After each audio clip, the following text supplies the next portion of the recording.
The morning Elise walked into her corner office and found Victoria waiting by the windows, she knew something had shifted. The city sprawled 40 stories below, glass towers catching the late October sun, and Victoria stood with her back to the room, shoulders rigid in that charcoal suit Elise had always loved. 3 years of mornings, and Elise could read every angle of Victoria's body like a language she'd learned in secret. "You're early," Elise said, setting her bag on the desk. Her voice came out steadier than she felt. Victoria turned. Her face was composed. That professional mask Elise had watched her perfect over countless board meetings and investor calls. But her eyes, those dark eyes that had looked at Elise with such tenderness in private moments, were different now. Hollow. "I'm resigning," Victoria said, "effective immediately. I've already drafted the paperwork." The words hit like a physical thing. Elise's hand went to the edge of her desk, steadying herself. "What?" "I can't do this anymore." Victoria's voice was quiet, measured. The same voice she used to decline lowball acquisition offers. "I can't work here. I can't see you every day and pretend that—" She stopped, jaw tightening. "I'm done, Elise." Elise felt something crack open in her chest, something she'd been keeping carefully sealed for weeks. "Vic, please, we can talk about this. We can—" "Talk?" Victoria laughed, but there was no humor in it. "Like we talked when you were sleeping with Amanda? Or did you think I wouldn't find out?" The name landed between them like a grenade. Elise opened her mouth, closed it. There were no words that could soften this, no explanation that would make it better. She'd known this moment would come eventually. She'd woken up 3 nights ago at 2 in the morning, Amanda's perfume still on her clothes, and known with absolute certainty that she'd destroyed the best thing in her life. "I'm sorry," Elise said, and the words felt like dust. "God, Vic, I'm so sorry. It was a mistake. It meant nothing. She meant nothing." "Don't," Victoria held up a hand. "Don't insult me by saying it meant nothing. You chose her. Every time you touched her, every time you lied to me about working late, you chose her over me. That's not nothing. That's everything." Elise moved around the desk, desperate, reaching for Victoria's arm. "Please don't leave. I love you. I know I fucked up. I know I hurt you. But please, we can fix this. I'll do anything." Victoria stepped back, putting space between them. "You love me." She said it like she was testing the words, seeing if they still held any weight. "You love me, but you spent 6 months fucking your head of marketing. You love me, but you let her kiss you in the elevator after the Parker deal closed. You love me, but you invited her to your apartment, our apartment, when you thought I was in Seattle." Each word was precise, surgical. Elise felt them cutting through every excuse she'd constructed, every justification she'd whispered to herself in dark rooms, with Amanda's body pressed against hers. "How long have you known?" Elise asked quietly. "Since July." Victoria's smile was bitter. "I saw a text on your phone. You left it on the counter when you went to shower. She sent you a picture. I'm sure you remember which one." Elise closed her eyes. July, 4 months of Victoria knowing, of carrying that knowledge like a weight while Elise continued the affair, continued lying, continued coming home, and kissing Victoria like nothing had changed. "Why didn't you say anything?" "Because I kept hoping you'd stop." Victoria's composure finally cracked, just slightly. Her voice went raw. "I kept hoping you'd realize what you had, what we built together. I thought, God, I was so stupid. I thought if I just worked harder, if I made myself more indispensable to you, if I loved you better, you'd choose me." "I do choose you," Elise said desperately. "I'm choosing you now. Vic, please." "No." Victoria's voice hardened again. "You don't get to choose me now. You don't get to wait until I'm walking out the door to suddenly decide I matter. I spent 4 months watching you lie to my face. I spent 4 months wondering what was wrong with me, why I wasn't enough for you. I'm not doing this anymore." She pulled an envelope from her jacket pocket, set it on the desk. "My resignation. I'll have my things cleared out by end of day. My lawyer will contact you about the partnership agreement." Partnership agreement. Before I continue with this story, be sure to subscribe to our channel and like this video if you want more stories like this. Write in the comments which city you're watching from, and then we'll continue with the story. The words hit Elise like ice water. They'd signed it 6 months ago, making Victoria not just her executive assistant, but a junior partner in Hartwell Enterprises. Elise had done it because Victoria deserved it, because she was brilliant and essential, and because Elise had wanted to tie their lives together in every possible way. "You're leaving the company," Elise said slowly, understanding flooding through her. "Not just leaving me. You're leaving everything." "What did you expect?" Victoria asked. "Did you think I'd stay? Work for you? Build your empire? Watch you with whoever comes next? I have more respect for myself than that. There won't be anyone next. Vic, I swear—" "Stop." Victoria's voice was sharp now, final. "Stop making promises you won't keep. Stop saying things you think I want to hear. Just stop." Elise felt tears burning behind her eyes, but she refused to let them fall. She didn't have the right to cry, not now, not when Victoria was the one who'd been shattered. "I love you," she said again, helpless. "That's the truth. I love you, and I fucked up, and I don't know how to fix this." "You can't fix it." Victoria moved toward the door, and Elise felt panic rising in her throat. "Some things, once broken, don't go back together. You taught me that, actually. Remember the Larson merger? You said if the foundation's compromised, you don't try to patch it. You walk away and build something new." "This isn't a business deal." "No," Victoria agreed. "It's worse, because at least in business, people are honest about what they want." She paused at the door, her hand on the frame. For a moment she looked back, and Elise saw the girl she'd met 3 years ago at a networking event, bright-eyed, ambitious, laughing at something someone had said about the catering. That girl had believed in Elise, had chosen to work for her when she'd had offers from bigger firms, safer bets. "I really thought you were different," Victoria said quietly. "All those nights you told me about building your business from nothing, about proving everyone wrong who said you couldn't do it alone. I believed in that person, the person who fought for what mattered. But you're not that person anymore, Elise. Or maybe you never were.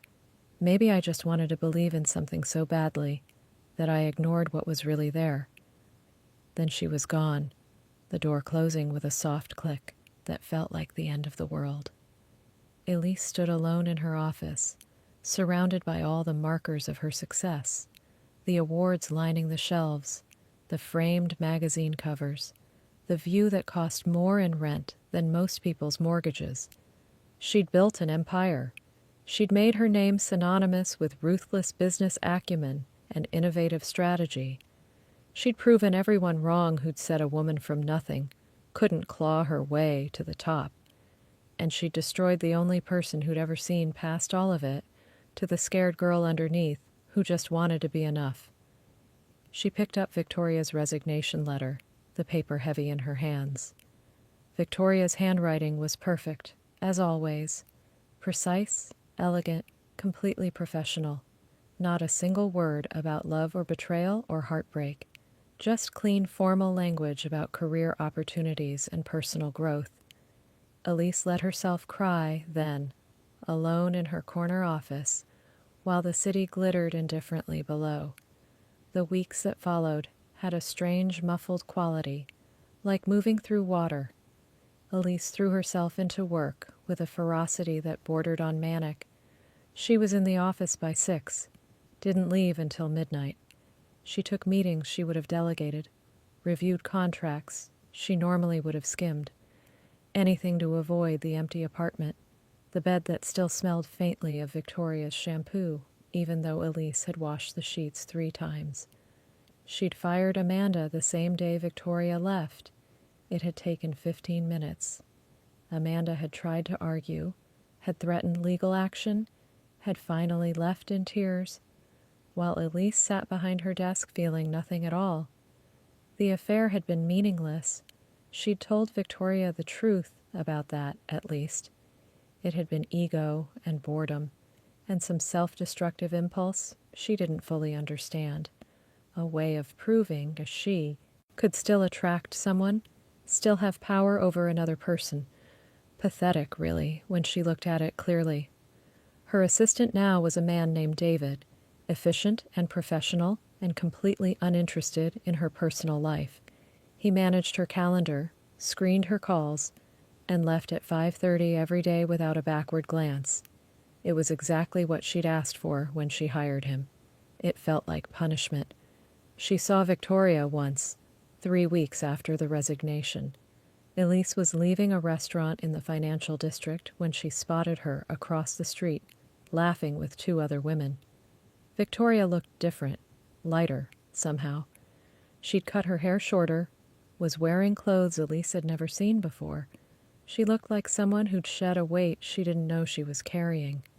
Elise had stood frozen on the sidewalk, watching Victoria throw her head back at something one of her companions said, and felt the loss like a fresh wound. Victoria didn't see her. She walked past, still laughing, and disappeared into the evening crowd. Elise went home and drank half a bottle of scotch, staring at old photos on her phone. Victoria at the company holiday party last year, wearing that green dress. Victoria asleep on the couch in Elise's office, exhausted after a 70-hour week. Victoria on vacation in Napa, wine-drunk and happy, her hand reaching for the camera to stop Elise from taking another picture. She deleted Amanda's number that first night, blocked her on every platform, but she couldn't delete Victoria, couldn't erase 3 years of moments, couldn't undo the tangle of professional and personal they'd created. Victoria was everywhere in her life, in the systems she'd designed, the relationships she'd built with clients, the strategies that had taken Hartwell Enterprises from successful to dominant. Elise had promised herself she'd respect Victoria's space, wouldn't reach out, wouldn't beg. But at 2 a.m, drunk and alone, she'd typed out a dozen messages. "I miss you. I'm sorry, please come back. I can't do this without you." She deleted everyone before sending, but the impulse was there, constant and desperate. Her mother called on a Thursday, 6 weeks after Victoria left. "I heard," Helen Hartwell said without preamble. "Margaret Choi mentioned it at the club. Said Victoria left your firm." Elise pinched the bridge of her nose. Of course the gossip network had picked it up. "She did. Smart girl, that one. I liked her." "I know." Elise's throat tightened. "What did you do?" Her mother's voice was sharp, knowing. "Why do you assume I did something?" "Because you're my daughter, and because women like Victoria don't leave good situations without a reason." Helen paused. "You cheated, didn't you?" Elise closed her eyes. "Yes." The silence on the other end of the line stretched out. Finally, her mother sighed. "You're just like your father." The comparison landed like a slap. Elise's father had been a serial philanderer, charming and successful, and utterly incapable of fidelity. He destroyed their family through 1,000 small betrayals before the final, catastrophic affair that ended the marriage. "I'm not," Elise started. "You are," Helen interrupted. "You have his drive, his ambition, his complete inability to see what you have until it's gone. I'd hoped you'd be different. I raised you to be different." "I know I fucked up," Elise said, anger flaring through the guilt. "I don't need you to." "What you need," her mother said coldly, "is to understand that there are some mistakes you don't come back from. Some things that, once broken, stay broken. I told your father that 20 years ago. I'm telling you now." She hung up before Elise could respond. Elise sat at her desk, the city glittering below, and felt the full weight of what she'd done. She'd become the thing she'd always feared, the thing she'd sworn she'd never be. She picked up her phone, pulled up Victoria's contact. Her finger hovered over the call button. What would she even say? What words existed that could bridge this distance? In the end, she set the phone down, went back to work, reviewed the quarterly projections, approved the new marketing strategy, signed off on 3 contracts, built her empire while the ruins of her personal life smoldered around her. It was what she was good at, after all. The first time Elise saw the child was in December, at the Chilton Foundation Gala. She'd almost skipped the event. Too many memories of attending with Victoria, who'd loved these things despite Elise's complaints about the endless small talk and performative philanthropy. But Hartwell Enterprises was a major donor, and absence would have been noted. She was nursing her second glass of champagne, making polite conversation with a tech investor whose name she'd already forgotten when she saw them across the room. Victoria stood near the silent auction tables, wearing a navy dress that made her look like midnight. But it wasn't Victoria who made Elise's breath catch. It was the little girl holding her hand. The child couldn't have been more than 4, maybe 5. She had dark curly hair pulled into 2 puffs, and she was tugging on Victoria's arm, pointing excitedly at something on one of the auction tables. Victoria bent down, said something that made the girl laugh, then hoisted her up onto her hip with practiced ease. Elise felt the room tilt slightly. "Excuse me," she said to the investor, not waiting for a response. She moved through the crowd like a sleepwalker, unable to look away from the impossible scene unfolding in front of her. Victoria saw her coming. Elise watched her expression shift. Surprise, then wariness, then something carefully neutral. She set the child down, said something quiet to her, then straightened to face Elise. "Hello," Victoria said. "Hi." Elise couldn't stop staring at the little girl, who was now examining Elise with the frank curiosity of young children. She had Victoria's eyes, the same dark, intelligent gaze that had once looked at Elise with love. "This is Maya," Victoria said, her hand resting protectively on the child's shoulder. "Maya, this is Ms. Hartwell." "Hi," Maya said shyly, then pressed closer to Victoria's leg. Elise's mind was racing, trying to do the math. 4 or 5 years old, which meant, "I didn't know you had a daughter," Elise said quietly. Victoria's expression didn't change. "There were a lot of things you didn't know about me." The words stung, but Elise couldn't argue. She'd been so caught up in the affair, so tangled in her own selfishness, that she'd never asked Victoria about her life outside of work, outside of their relationship. Had never wondered why Victoria sometimes took personal days with no explanation, why she occasionally got calls she'd step away to answer. "She's beautiful," Elise said. "Thank you." Victoria's voice was polite, distant, the voice she'd use with a stranger. Maya tugged on Victoria's hand. "Mama, you said we could go see the ice sculpture." "Mama." The word settled over Elise like snow. "In a minute, sweet girl." Victoria looked at Elise, something complicated moving behind her eyes. "We should go. It was good to see you, Elise." "Wait." Elise reached out, not quite touching. Can I talk to you? Just for a minute?" Victoria glanced down at Maya, considering. Then she said, "Maya, see that lady over there with the sparkly dress? That's Miss Chen's wife. Why don't you go say hi? Tell her I'll be right there." Maya looked uncertain, but Victoria gave her an encouraging smile. "Go on. I can see you from here." The child scampered off, and Victoria turned back to Elise. "You have 2 minutes." "I didn't know," Elise said, "about Maya. You never told you?" Victoria's smile was sad. "No, I didn't, because you never asked about my life before Hartwell Enterprises. Never wondered why I was so careful about my schedule, why I never worked Sundays, why I had that picture of the sunflowers on my desk." The picture, Elise remembered it vaguely. A child's drawing, bright yellow flowers, with a smiling face in the corner. Maya drew it for me when she was 3. Victoria's voice softened when she said her daughter's name. She's the reason I took the job with you in the first place. I needed the salary, the benefits. Her father... She stopped, shook her head.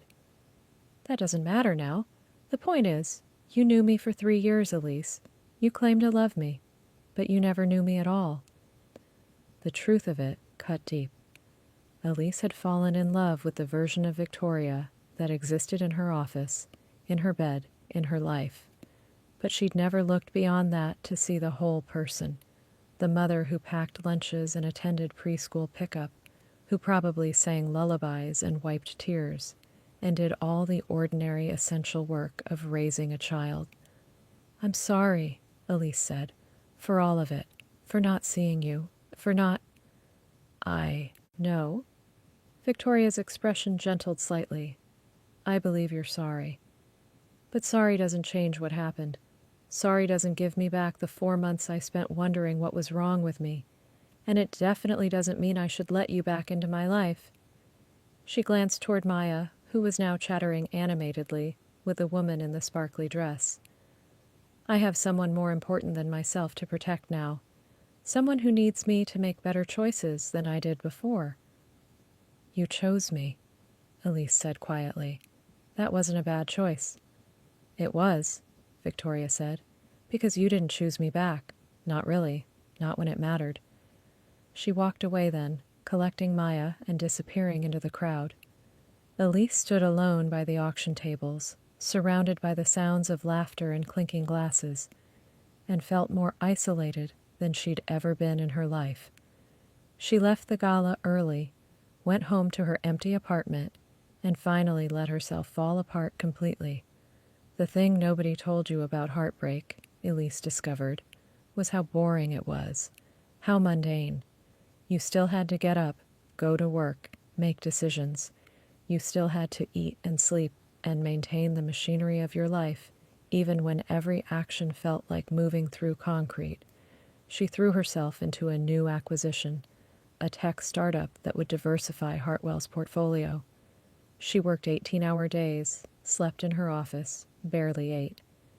David started leaving protein shakes on her desk with pointed looks. She drank them to shut him up and went back to work. At night alone, she thought about Victoria and Maya.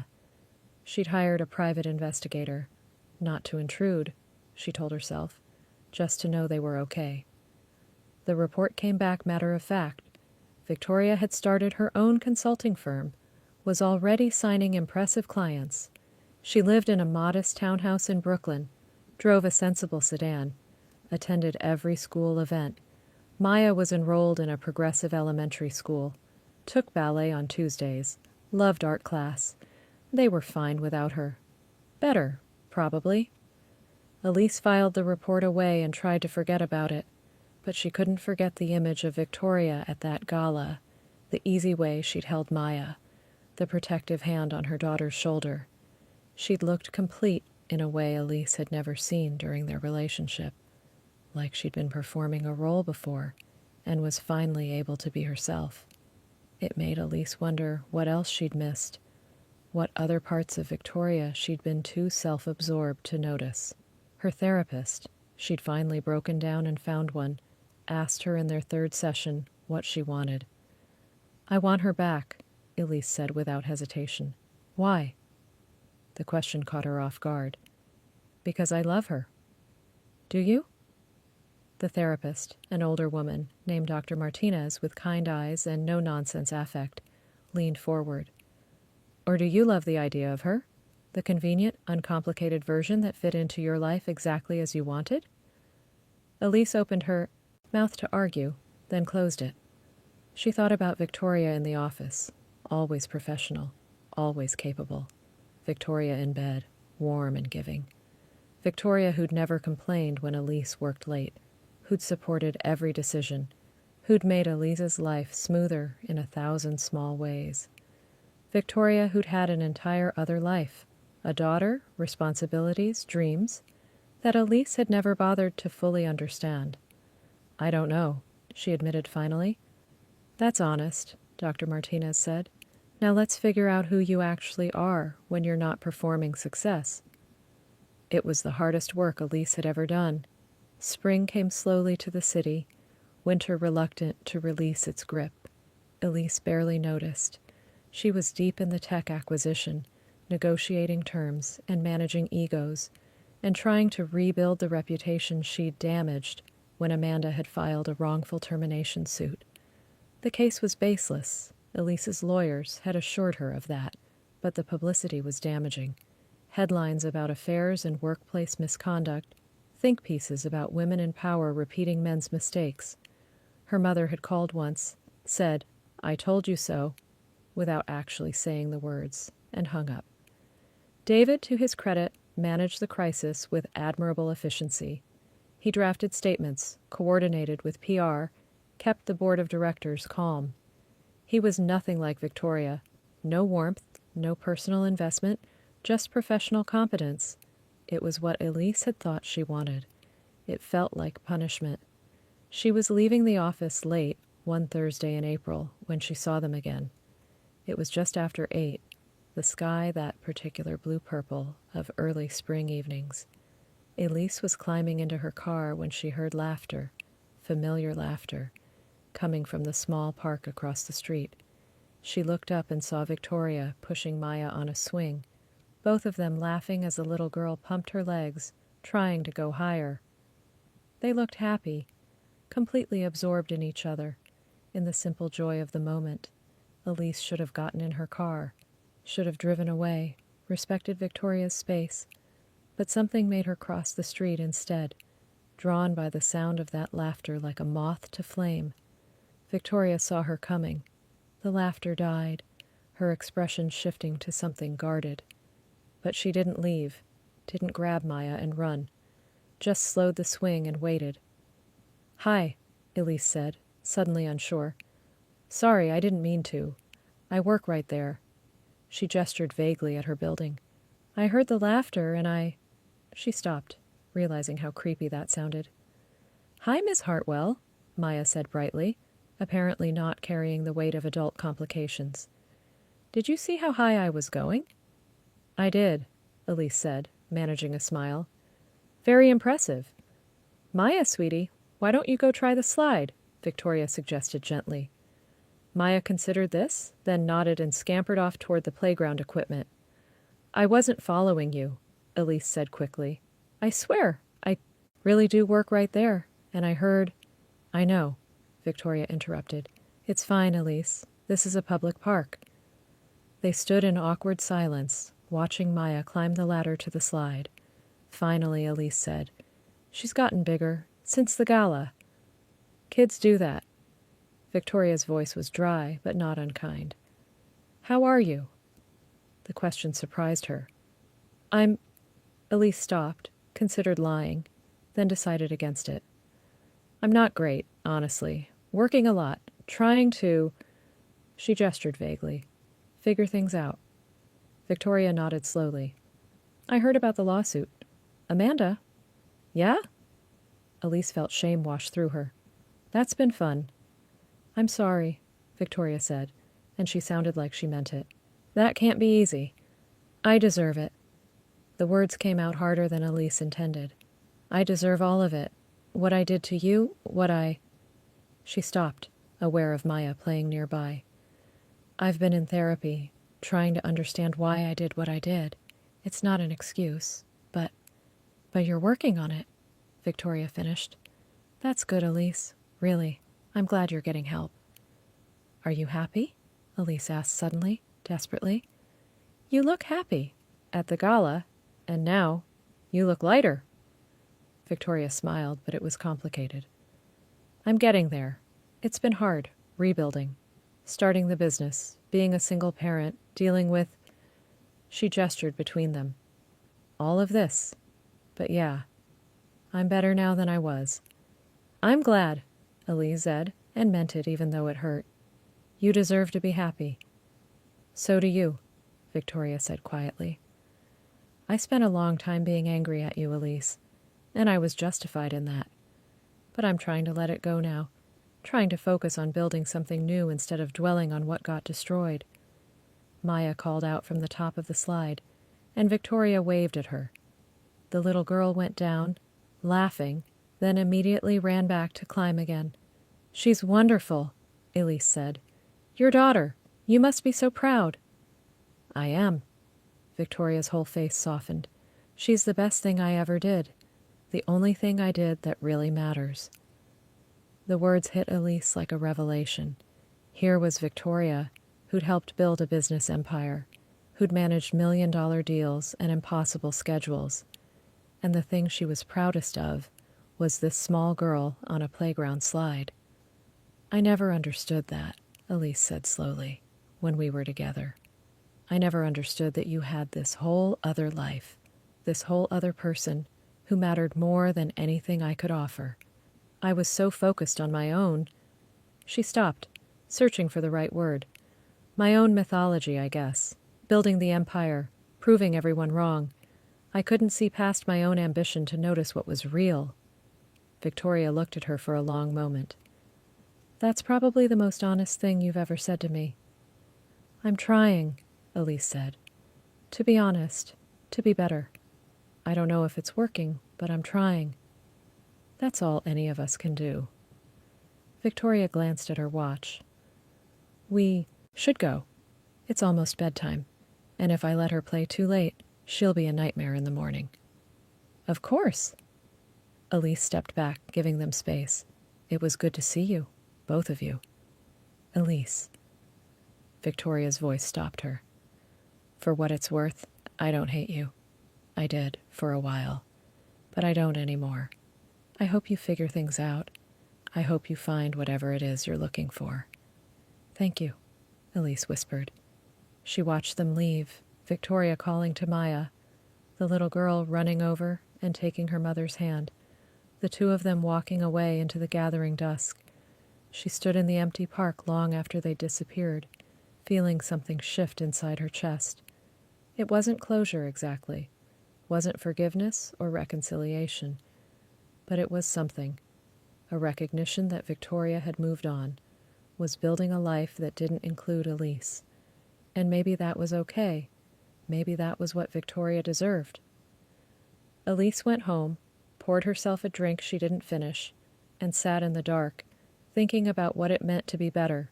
Not perfect, not redeemed, just better than she'd been. It felt like the beginning of something, though she couldn't have said what. The summer passed in a blur of work and therapy and slow, painful growth. Elise settled the lawsuit with Amanda, a quiet, expensive settlement that bought silence, if not absolution. She promoted David to chief of operations, hired a new assistant who was efficient and professional, and left her personal life completely private. She learned to leave the office before midnight, to sleep without the television on, to cook actual meals instead of living on takeout and coffee. Small things, ordinary things, the kind of life maintenance she'd always considered beneath her attention. Dr. Martinez pushed her to examine the patterns that had led to the affair. Elise's fear of vulnerability, her need to control every aspect of her environment, the way she'd used sex and power as validation, as proof that she mattered, that she was desirable and important and worth someone's time. "You were looking for external validation because you couldn't find internal worth," Dr. Martinez said one session. "You built this empire, achieved everything you said you wanted, but you still felt empty. So you kept chasing the high, the next deal, the next conquest, the next proof that you were enough." "And Victoria?" Elise asked. "Victoria loved you," Dr. Martinez said simply. "But love wasn't enough to fill that emptiness. Nothing external ever is. You have to do that work yourself." So Elise did the work. She sat with her discomfort, examined her childhood patterns, traced the roots of her relentless ambition back to a father who measured worth in achievements and a mother who'd learned to armor herself in perfection. She grieved the relationship with Victoria properly, let herself feel the full weight of what she'd destroyed. It was excruciating. It was necessary. She saw Victoria once more that summer, at a business conference in Manhattan. Victoria was speaking on a panel about independent consulting, looking polished and confident, and completely self-possessed. Elise sat in the back row, listening to Victoria talk about building a business on her own terms, about refusing to compromise her values for success, about the importance of integrating work and personal life instead of sacrificing one for the other. It was clearly inspired by their relationship, or the end of it. Victoria never mentioned Elise by name, but the subtext was clear to anyone who knew their history. After the panel, Elise waited while people clustered around Victoria, pitching their businesses and asking for advice. When the crowd finally cleared, Elise approached carefully. "That was impressive," she said. "The panel, you were great." Victoria smiled, and it reached her eyes this time. "Thanks. It's terrifying. Honestly. Public speaking. You hit it well." They stood in awkward silence for a moment. Then Victoria said, "How are you?" "Really?" "Better," Elise said. "Not perfect, but better. I'm in therapy, working on—" She gestured vaguely. "All of it. The patterns. The reasons I did what I did. It's slow going." "But you're doing it. That matters." Victoria looked at her with something like approval. "I'm glad, Elise. I want you to be okay. I don't deserve your concern." "Maybe not," Victoria agreed. "But you have it anyway. I spent too many years caring about you to just turn it off completely." The admission hung between them, vulnerable and honest. Elise felt something loosen in her chest. "Can I ask, are you seeing anyone? I don't mean to pry, I am, actually," Victoria said. "Nothing serious yet, but yes, a woman I met through Maya's school. She's a teacher, very patient with my ridiculous schedule." It hurt, but not as much as Elise had feared. "I'm happy for you," she said and meant it. "You deserve someone who sees you completely, who values all of you, not just the parts that make their life easier." "Yes," Victoria said softly. "I do. And so do you, Elise, when you're ready." "I don't know if I'll ever be ready." "You will be." Victoria picked up her bag, preparing to leave. "Healing takes time, and you have to be willing to be vulnerable, to let someone see you at your worst, and trust they won't leave. That's hard for people like us, people who built ourselves from nothing, but it's possible." "How did you do it?" Elise asked. "How did you let yourself trust again after what I did?" Victoria considered the question. "I decided that what you did said more about you than about me, that I wasn't the problem, you were. And once I accepted that, once I stopped trying to figure out what was wrong with me, I could start building again. It helped that I had Maya. She grounds me, reminds me every day what actually matters." "I envy that," Elise said, "having someone who needs you like that, who sees you at your worst and loves you anyway."